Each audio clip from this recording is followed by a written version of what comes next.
Greetings from South Korea. I am Arirang, Arirang News AI anchor.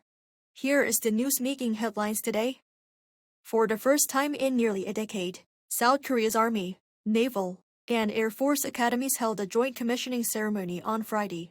Standing before 558 graduating cadets, President Lee Jae-myung used his commencement address to underscore the need for greater jointness among the services. He reaffirmed his campaign pledge to integrate the three service academies to strengthen the military's ability to conduct joint operations.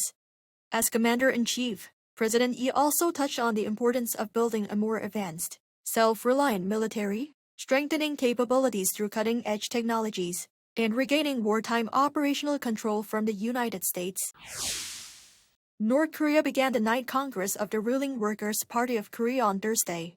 According to its state media, the Korean Central News Agency, on Friday, the Congress, the regime's most significant political event, opened in Pyongyang.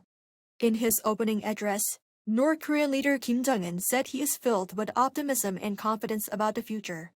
A notable change from the previous Congress is the generational shift in the executive body leadership. Senior figures including Kim Yong-chol have been removed, and instead Foreign Minister Choi Sun-hee and Defense Minister Do Kwang-chol have been added to the executive body. Meanwhile, attention is also focused on whether Kim's daughter Kim Joo-ae will be formally designated as his successor. Nearly 4 years after Russia launched its full-scale invasion of Ukraine, the war continues with no clear end in sight. The human cost of the war continues to mount, with the Center for Strategic and International Studies estimating that nearly 1.8 million Russian and Ukrainian troops have been killed, wounded, or gone missing. Meanwhile, diplomatic efforts to end the war remain stalled. Talks between Russia, Ukraine, and the United States in Geneva ended without a breakthrough on Wednesday, with the latest round lasting just 2 hours.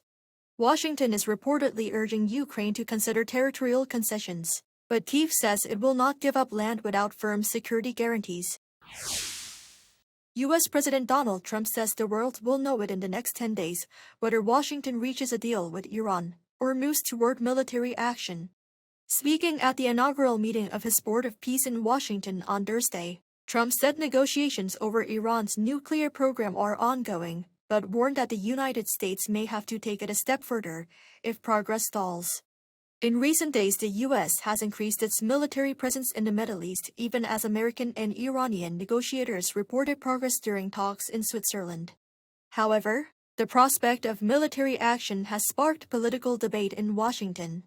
Democratic lawmakers, along with some Republicans, have voiced opposition to any strike against Iran without congressional approval.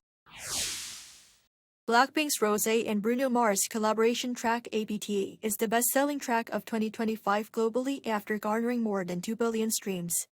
That's according to the International Federation of the Phonographic Industry, which also said it's the first time that the chart has been topped by a non-European or North American artist, and also the first time the top track included non-English lyrics.